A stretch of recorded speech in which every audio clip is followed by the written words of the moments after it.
ცირკულარული ეკონომიკა და გარემოს დაცვითი პოლიტიკა საქართველოში რეფორმის განხორციელება 2019 წლიდან დაიწყო, მათ შორის ეტაპობრივად ჩანაცვლდა პლასტიკის პარკები, აიკრძალა მათი წარმოება და იმპორტი მიმდინარე წლის 1 აპრილიდან შეზღუდვები დაწესდა სურსათთან დაკავშირებული ერთჯერადი პლასმასის ნაწარმზე, დამატებით რამდენიმე დღეში 1 ივლისიდან კი კვების ობიექტებს აიკრძალებათ მზა საკვების მიწოდება ერთჯერად პლასმასის კონტეინერებსა და ჭითებში. რეგულაციებთან ერთად არანაკლებ მნიშვნელოვანია ისიც, თუ როგორ შეძლო ამ ცვლილებებთან ადაპტირება ბიზნესმა, რა შედეგები მივიღეს და რა გამოწვევები რჩება, როგორც მწარმოებლებისთვის, ისე იმპორტიორებისა და მომხმარებლებისთვის. სალომე ქარელი შესაფუთი მასალების კლასტერის საბჭოს წევრია, ჩვენი გადაცემის სტუმარი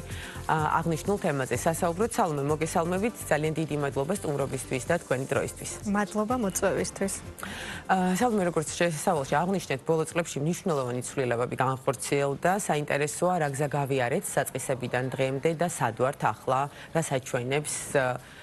ცვლილებები უკვე შედეგში. დიახ, თქვენ როგორც აღნიშნეთ, ის რეფორმები, რაც გატარდა, ეს არის ცირკულარული ეკონომიკის სამოქმედო გზამკვლევის მიხედვით, რასაც ახორციელებს სახელმწიფო ამ ეტაპზე და მათ შორის ერთ-ერთი გადამწყვეტი სექტორი არის შეფუთვები, ვინაიდან ამ მიმართულებით ყოველთვის იცვლება და ტენდენცია მთელ მსოფლიოში არის სწრაფად ცვალებადი, მისი პრაქტიკიდან გამომდინარე, ვინაიდან შეფუთვები განსაკუთრებულ მავნეზე მოქმედებას ახდენს როგორც გარემოზე, ისე ადამიანის ჯანმრთელობაზე, ამიტომ განსაკუთრებით მკაცრი იყო ამ მიმართულებით რეგულაციები. თუ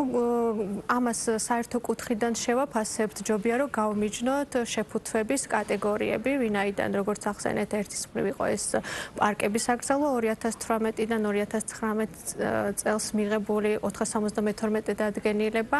ამ რეფორმის შეფასებას თუ დავიწყებთ, აუცილებელია რომ აღვნიშნოთ თუ როგორი სიტუაცია იყო თვითონ საქართველოში, სხვადასხვა სახელმწიფო სტრუქტურების მონაცემების მიხედვით ერთეული ადამიანი საქართველოში დაახლოებით 1000 ცალ ერთჯერად პლასტიკის პარკს მოიხმარს და თუ შევატარებთ ევროკავშირის მაჩვენებელს, მაგალითად, იქ საშუალო არის 40 ცალი წელიწადში. ძალიან თვალშისაცემი სხვაობა ძალიან თვალშისაცემია, ასევე მისი ბუნებიდან გამომდინარე ერთჯერადი პლასტიკის პარკების შეგროვება ან მისი გადამუშავება, ანუ ის რაც ვახსენეთ ცირკულარული ეკონომიკის პრინციპებზე გადასასვლელად ფაქტობრივად შეუძლებელია და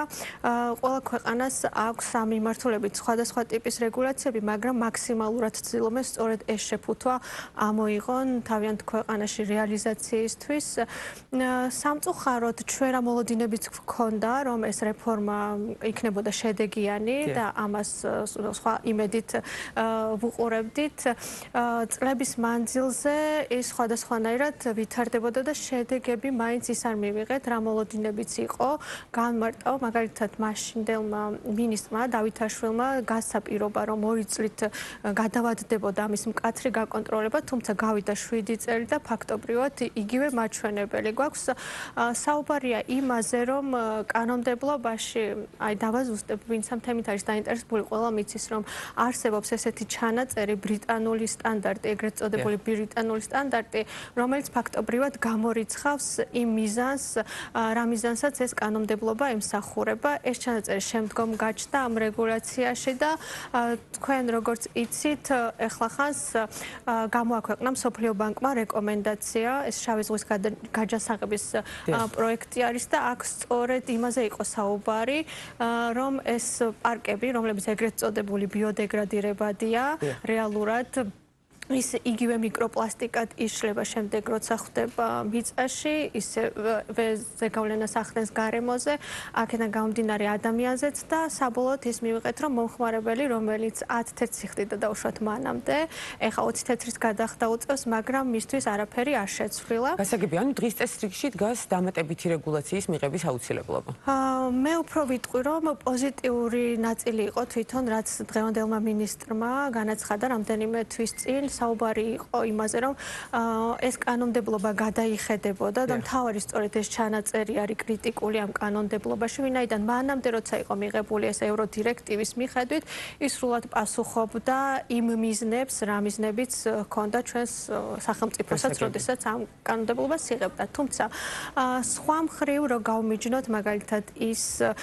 პლასტიკის შეფუთვები, რომლებიც ასევე მოხდა ამ ანგარიშში, ეს არის ერთჯერადი ჭურჭელი და ის მოხმარების საგნები, რომლებიც სურსათთან უშუალო შემხებლობაში, აქ ცალსახად პოზიტიური ნაწილია იმ კუთხით, რომ მაგალითად ჩვენ მაქსიმალურად გამოვიყენებდით შეფუთვად გაფართოებული პოლისტიროლი, ეგრეთ წოდებული სპენოპლასტი არის მომხმარებლებმაც რომ გაიგონ ჩვენ მოსმენელებმა, რაც კატეგორიულად აკრძალული არის მისი მოხმარება სურსათთან შემხებლობაში, განსაკუთრებულად მიგრირებს აქ მიკროპლასტმასი და განსაკუთრებულად მავნე არის მომხმარებლისთვის. ცალსახად არის მნიშვნელოვანი, რომ მსგავსი შეფუთვა ამოღებული იყოს და მივესალმებით ჩვენი კლასტერის პოზიციიდან, თუმცა აქ შეგვიძლია გავმიჯნოთ ის პლასმასის ნაწარმი, რაც ადგილობრივად იწარმოება, მე ვგულისხმობ პლასმასის ჭიქებს თუ კონტეინერებს, ყავს ჩვენ წევრ კომპანიად ისეთი ორგანიზაცია, რომელიც სრულად პასუხობს საერთაშორისო სტანდარტს, მათ აქვთ უმაღლესი საერთაშორისო სტანდარტი BRC, რომელიც თავისთავად გულისხმობს, რომ ისინი იცავენ გარემოს დაცვით პრინციპებს, სოციალურ პრინციპებს, უნებელია მათი ნედლეული და შესაბამისად საერთაშორისო პრაქტიკაც გვაჩვენებს იმას, რომ ამ მიმართულებით უფრო მეტად ხდება მსგავსი ალტერნატივებისთვის პლასმასის რაღაც კატეგორიებში დატოვება, დანარჩენ კატეგორიებში, რომლებიც განსაკუთრებულად საშიში არის მათი ჩანაცვლება და აქ სრული სპექტრით არის შეფასებული ის მდგომარეობა, რაც ქვეყანაში არსებობს, მაგალითად მსგავსი პლასმასის შეგროვება უფრო მარტივია და ეს რესურსი არ უნდა დაიკარგოს და მსგავსი მიდგომა არსებობს დასავლეთში, მაგრამ აქ როგორც იცით, ცალკე პრობლემა არის ასევე ის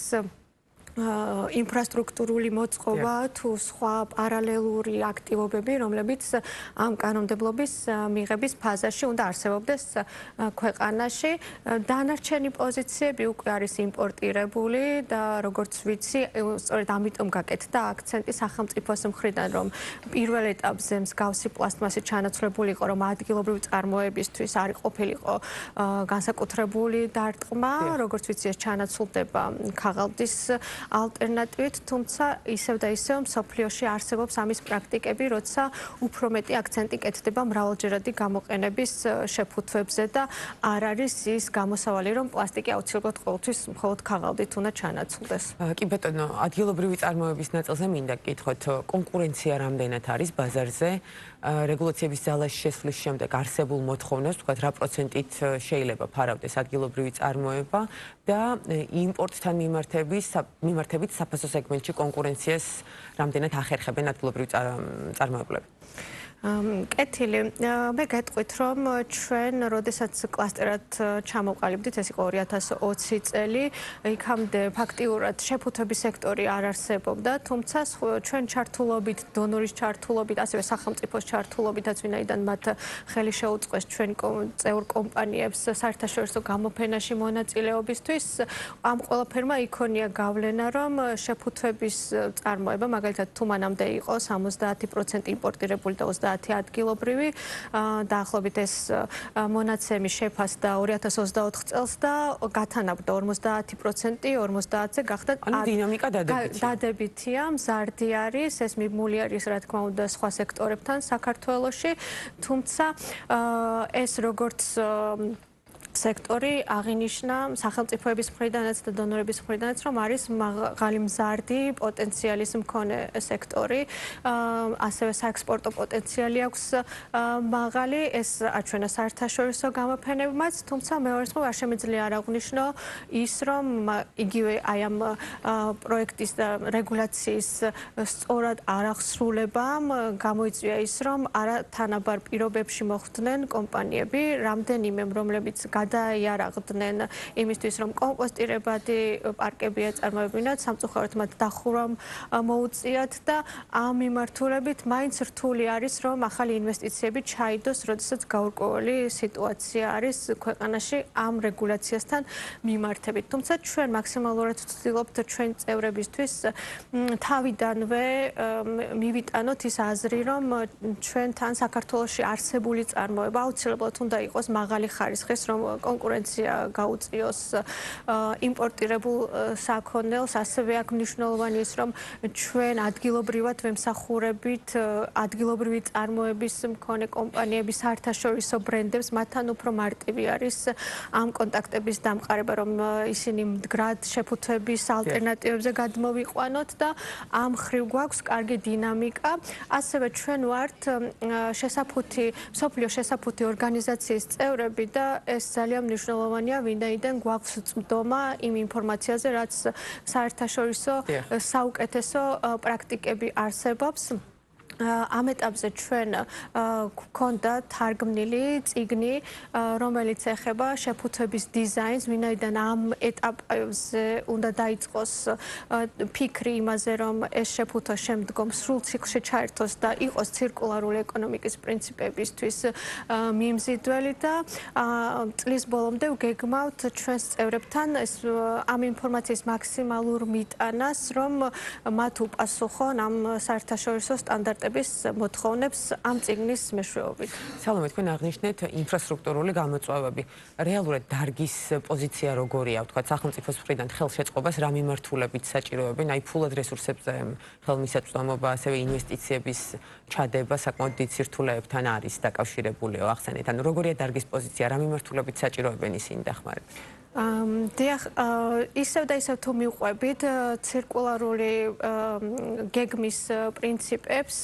აუცილებელია, როდესაც მსგავსი ინიციატივები დაინერგება, არსებობდეს სორტირების მექანიზმი, იმიტომ რომ მომხმარებელს თუ არ შეუქმნის შესაბამისი ინფრასტრუქტურა, ძალიან რთული იქნება მათი ჩართვა ამ კანონების აღსრულებაში. პირველი ალბათ ეს არის გადამწყვეტი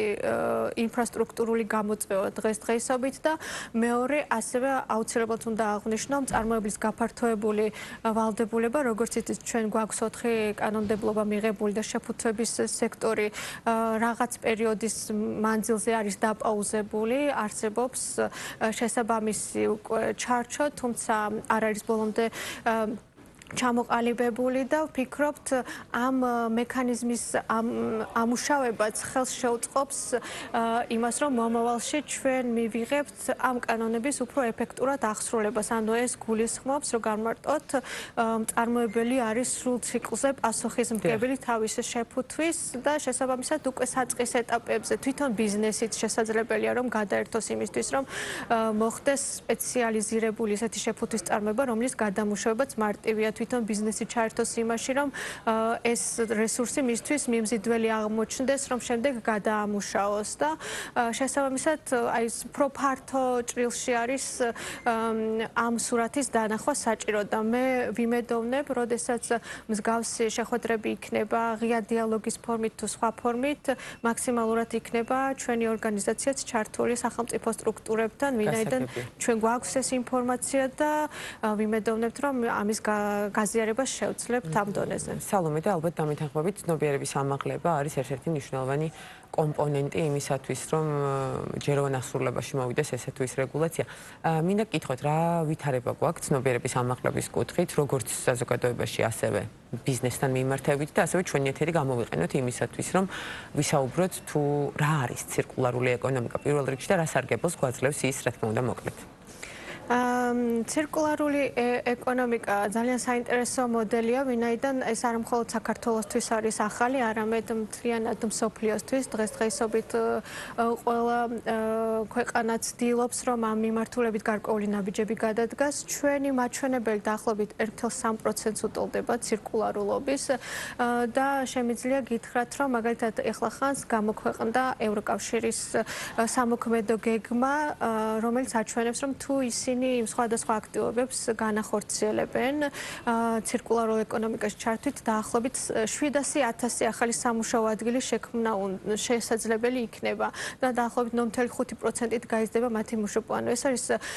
არა რაღაც გარემოს დაცვითი აქტივობა, არამედ ახალი ბიზნეს მოდელი, ეს არის მომავალი, რომელიც გარდაუვალია და მომხმარებლებმაც უნდა აღიქვან, რომ ეს კეთდება იმისთვის, რომ მათი ცხოვრება უკეთესობისკენ შეიცვალოს. გულისხმობ, როდესაც გადადის ქვეყანა ცირკულარული ეკონომიკის პრინციპზე, აქ ყველა კომპონენტი არის გათვალისწინებული, ეს არის ეკონომიკური, გარემოს დაცვითი თუ სოციალური, როგორც გითხარით, არის ახალი სამუშაო ძალის შექმნის პერსპექტივები. ასევე რომ განმარტოთ, რას გულისხმობს, ხო, შინაარსობრივად ეს არის ნედლეული, რომელიც იწარმოებოდა და შემდეგ ამ პროდუქტის მოხმარება ძალიან მცირე ხანგრძლივობის იყო და ნაგავსაყრელზე ხდებოდა. დაფიქრდნენ, რომ აუცილებელია თავიდანვე ნედლეულის გამოყენების დაზოგვის მიზნით შეიქმნას ისეთი პროდუქტი, რომლის სრული ციკლი და სასიცოცხლო ციკლი არის განხანგრძლივებული. მოხდეს მისი ან შეკეთება, ან ხელახლა გამოყენება, თუ ვერ მოხერხდება ამის ხელახალი გამოყენება, უკვე გადამუშავება და შემდეგ ისევ ნედლეულისგან ახალი პროდუქტის წარმოება. ანუ ეს არის ბუნებისგან გადმოღებული მაგალითი და განსაკუთრებით საქართველოსთვის ძალიან მნიშვნელოვანია ამ პრინციპზე გადასვლა, ვინაიდან ჩვენ გარკვეულწილად მწვავე ნედლეულის დეფიციტს განვიცდით, ამის მიმართ გვაქვს მაღალი დამოკიდებულების მაჩვენებელი და აუცილებელი, რომ ეს პრინციპი საქართველოშიც დამყარდეს. კი ბატონო და სალომე, ბოლოს მინდა გკითხოთ, თქვენ ასევე ხართ კავკასიური ცირკულარული ეკონომიკის ალიანსის წარმომადგენელი, მოკლედ რომ გითხრათ, რა გეგმები გაქვთ აზერბაიჯანთან და სომხეთთან ერთად? დიახ, როგორც აღნიშნე, მარტო ჩვენ არა, ნედლეულზე დამოკიდებულება ასევე ძალიან მწვავე გამოწვევა არის, როგორც სომხეთისთვის, ისევე აზერბაიჯანისთვის. ჩვენ ერთნაირი საჭიროებების წინაშე დავდექით და სწორედ აქედან გაჩნდა ამ იდეის დაფუძნება. ალიანსი გაერთიანებს არა მხოლოდ სამხრეთ კავკასიის, არამედ თურქეთის და შუა აზიის ქვეყნებს, ვინაიდან ეს პასუხობს შუა დერეფნის ინიციატივას და ამ ხაზში აზიასა და ევროპის დაკავშირებაში საქართველოს თავისი მნიშვნელოვანი ადგილი უკავია და სწორედ ცირკულარული ეკონომიკის პრინციპების გათვალისწინებით შესაძლებელი იქნება ამ ალიანსის უფრო მეტად განვითარება. ეხლა საწყის ეტაპზეა, თუმცა როგორც კი ჩვენს პარტნიორებთან გავაჟღერეთ ეს იდეა, მათ მხარი დაუჭირეს. ჩვენ მასშტაბირებისთვის გეგმავთ სხვადასხვა ხელსაწყოების გამოყენებას და მივხვდით, რომ ამის ასე ვთქვათ, უფრო მეტად განვითარება ძალიან მოკლე დროში არის აუცილებელი, ვინაიდან დღეს ყველასთვის ძალიან მწვავე არის ეს რესურსების გადანაწილება ქვეყნებს შორის, ძალიან მარტივია საზღვრისპირა ქვეყნებთან მსგავსი ინიციატივების განხორციელება და რასაკვირველია, ვფიქრობთ, რომ ამაში ჩართული უნდა იყოს სახელმწიფოც, თუ გვინდა, რომ ამის მასშტაბირება შემდგომ ეტაპებზე მოხდეს და ვფიქრობთ, რომ წლის ბოლომდე აუცილებლად ამ ეტაპებს გავივლით წარმატებით, ასევე ვაპირებთ საერთაშორისო გამოფენაში მონაწილეობას, რომ ეს იდეა წარვადგინოთ და პოპულარიზაცია გავუკეთოთ საქართველოს როგორც ასე ვთქვათ ჰაბს, რომელსაც შეუძლია ის ეტაპები, რომელიც აქამდე გაიარა, გააზიაროს მეზობელ ქვეყნებში. კი ბატონო, ძალიან დიდი მადლობა სტუმრობისთვის, საინტერესო საუბრისთვის, გეგმები ძალიან ბევრია და გისურვებთ წარმატებას. მადლობა. დაგემშვიდობებით, სალომე ქარელი, შესაფუთი მასალების კლასტერის საბჭოს წევრი იყო, ბიზნეს პარტნიორის სტუმარი.